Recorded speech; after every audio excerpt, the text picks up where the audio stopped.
Everyone, चलिए इसका part 6 शुरू करती हूँ। शिवजान अपार्टमेंट में वापस आने से पहले इबो को कुछ काम निपटाने थे।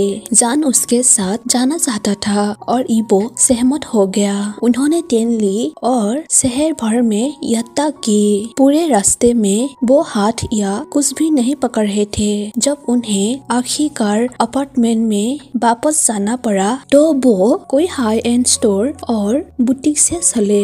शिवजान ऐसा कुछ खरीदना चाहता था जो इबो को पसंद आए। शिवजान को वास्तव में एक महंगी घड़ी पसंद थी और वो इसे इबो को देना चाहता था, लेकिन इबो ने मना कर दिया। इसीलिए शिवजान ने नाराज होकर पूछा, क्या यह ठीक नहीं है? इबो ने जवाब दिया, अच्छा है पर नहीं चाहिए। शिवजान पूछता है, मुझे पता है, लेकिन तुम इतने जिद्दी क्यों हो? इबो कहता है, क्योंकि मुझे किसी चीज की जरूरत नहीं है। तुमने मेरे लिए कपड़े खरीदा और मेरे सलाह भी देते हो। मुझे बस किसी चीज की जरूरत नहीं है। शिवजान कहता है, मुझे अभी भी लगता है कि यह उचित नहीं है। इबो ने उससे कहा, तुम क्या हो? वास्तव में कुछ ऐसा है जो मैं चाहता हूँ। शिवजान कहता है, हाँ। इबो को ठीक से पता नहीं था कि शिवजान को गुस्सा दिलाए बिना कैसे पूछा जाए, तो वो इसके लिए चला गया। उसने हिचकिचाते हुए कहा, क्या मैं तुम सोते हुए तुम्हारी एक तस्वीर ले सकता हूँ? प्लीज मेरी बात सुनो। मैं इसे तुम्हारे द्वारा दिए गए फोन के साथ ले लूंगा। मैं कसम खाता हूँ, मैं इसे कभी किसी को नहीं दिखाऊंगा। जान एक पल के लिए चुप हो गया। वो कुछ कंफ्यूज और हैरान हुआ। इबो अपने उपहारों को मना क्यों करेगा और केवल एक साधारण तस्वीर मांगेगा? तो उसके लिए दिमाग घुमा देने वाला था। इबो शिवजान को इतना शुभ देखा कि उसे तुरंत पूछने पर पछतावा हुआ। इबो आंखें नीचे करते हुए कहा, बस इसे भूल जाओ। ऐसे कहकर वो इसे भूल जाना चाहता था और बाहर जाना चाहता था। शिवजान ने रिएक्ट करते हुए इबो का हाथ कलाई से पकड़ लिया। इबो उसकी तरफ देखने से बचते रहे। फिर शिवजान ने इबो के चेहरे को अपने हाथों में ले लिया और उसे गौर से देखा और कहा, बेशक तुम कर सकते हो। मैं वास्तव में तुम्हारे द्वारा सरप्राइज था। जबकि उसके अंगूठों ने इबो के गालों को धीरे से सहलाया। इबो उज्जवल रूप से मुस्कुराया और वास्तव में उसकी ओर देखा। शिवजान की कोमलता को देखते हुए उनके चेहरे पर मुस्कान दिखाई दे रही है। इबो फुसफुसाया, थैंक यू। वो दोनों अलग हो गए और चुपचाप चलते रहे।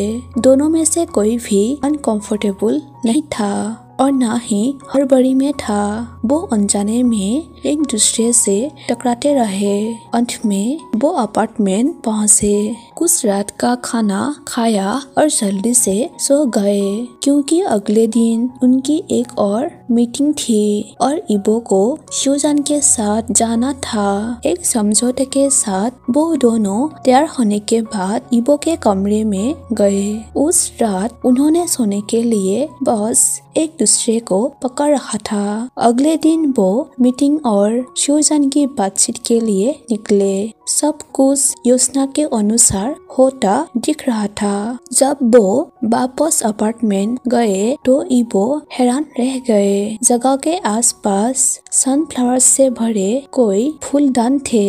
इबो अवाक थे जब उसने शिवजान से पूछा कि इसका अर्थ क्या है। शिवजान ने कहा, सासिलिंग के पास चाइना में एक सनफ्लावर्स का बगीचा है। वो इसे बहुत याद करती है, इसीलिए अब से यहाँ सनफ्लावर्स रहेगा।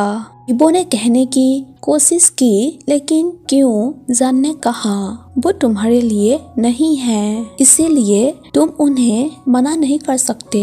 इबो के पास कहने के लिए कुछ नहीं बचा था। शिवजान ने अपनी बात रखी। हर दिन ताजा सूरजमुखी अपार्टमेंट में आ जाएगा। दिन हफ्तों में बदल गए और उन्होंने किसी तरह की रूटीन स्टार्ट कर दी थी। वो एक साथ नाश्ता करते थे, इबो स्योजान के साथ जाते थे यदि इसकी आवश्यकता होती थी, और कभी कभी वो केवल लॉन्ग वॉक के लिए बाहर जाते थे, जो हमेशा किसी भी चीज और हर चीज के बारे में बहुत लंबी और इंटरेस्टिंग बातचीत में समाप्त होता था। बिना जाने ही वो एक दूसरे को जानने लगे, लेकिन दोनों सेक्सुअल पार्टनर के तरह रहते थे। लेकिन स्योजान इस बात से लेकर डरा हुआ था कि कहीं ना इस पार्टनरशिप के कारण कोई डर तो नहीं हुआ है। स्योजान जानता था कि एक बार जब वो उस रेखा को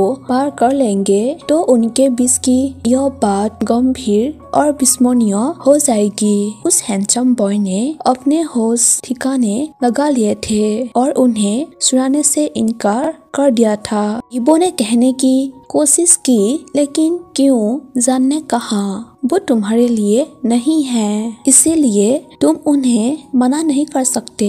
इबो के पास कहने के लिए कुछ नहीं बचा था। स्योजान ने अपनी बात रखी। हर दिन ताजा सूरजमुखी अपार्टमेंट में आ जाएगा। दिन हफ्तों में बदल गए और उन्होंने किसी तरह की रूटीन स्टार्ट कर दी थी। वो एक साथ नाश्ता करते थे, इबो स्योजान के साथ जाते थे यदि इसकी आवश्यकता होती थी, और कभी कभी वो केवल लॉन्ग वॉक के लिए बाहर जाते थे, जो हमेशा किसी भी चीज और हर चीज के बारे में बहुत लंबी और इंटरेस्टिंग बातचीत में समाप्त होता था। बिना जाने ही वो एक दूसरे को जानने लगे, लेकिन दोनों सेक्सुअल पार्टनर के तरह रहते थे। लेकिन स्योजान इस बात से लेकर डरा हुआ था कि कहीं ना इस पार्टनरशिप के कारण कोई डर तो नहीं हुआ है। स्योजान जानता था कि एक बार जब वो उस रेखा को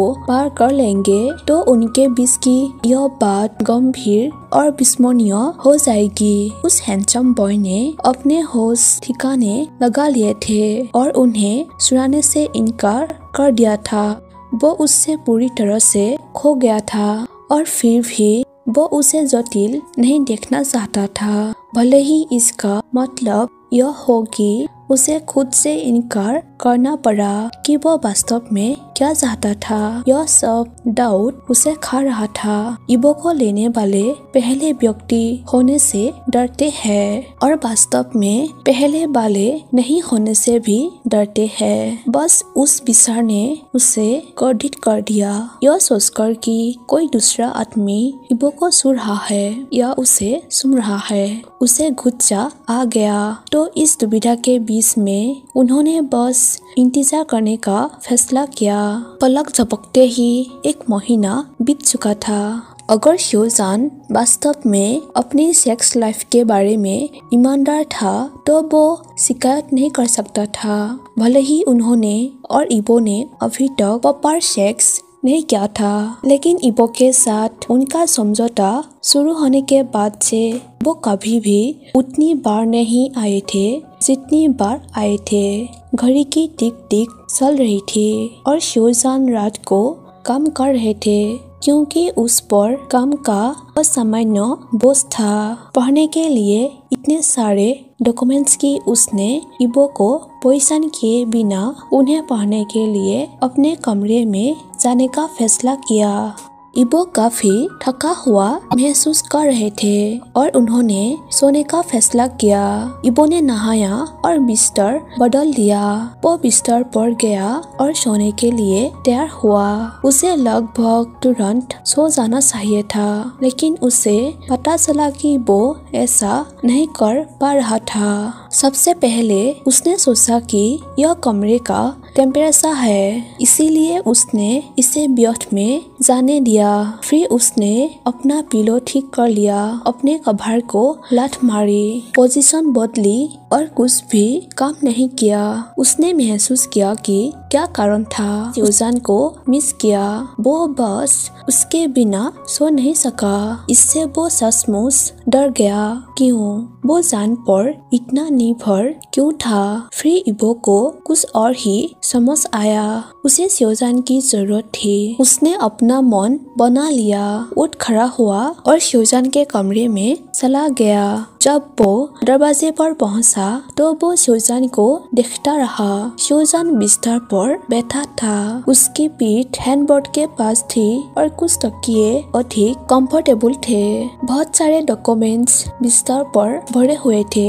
शिवजान का पहनने का चश्मा उसकी नाक पर टिका हुआ था, जबकि उसका लैपटॉप उसके पास था। इबो ने देखा कि शिवजान सो गया था। ये देखकर इबो हैरान रह गया।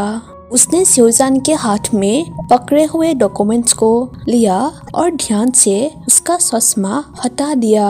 वो बस उसे आराम से सोने देना चाहता था। इबो ने शिवजान को कंफर्टेबल बनाने के लिए बिस्तर से सारा सामान उठा लिया और वो शिवजान को अच्छे से सोने के लिए उसके शरीर को पकड़ने की कोशिश की। तब शिवजान ने अपनी आंखें खोली तो वो उसे देख रहा था। उसने इबो को देखा और बहुत धीमी आवाज में कहा, तुम यहाँ क्यों हो? इबो कहता है, मुझे नहीं पता। शिवजान ने कहा, यहाँ आओ। इबो बुदबुदाया, मुझे चाहिए। शिवजान पूछता है, मुझे बताओ तुम क्या चाहते हो? इबो कहता है, मैं तुम्हें पूरी तरह से चाहता हूँ। शिवजान अबाक रह गया तो इबो ने मौका लिया और शिवजान के होठों पर कब्जा कर लिया। शिवजान ने पूछा कि क्या तुम्हें यकीन है? इबो कहता है, मुझे पूरा यकीन है। सो गाइस, मैं आज का पार्ट यहीं पर खत्म कर देती हूँ। Thank you for watching my video. Bye bye.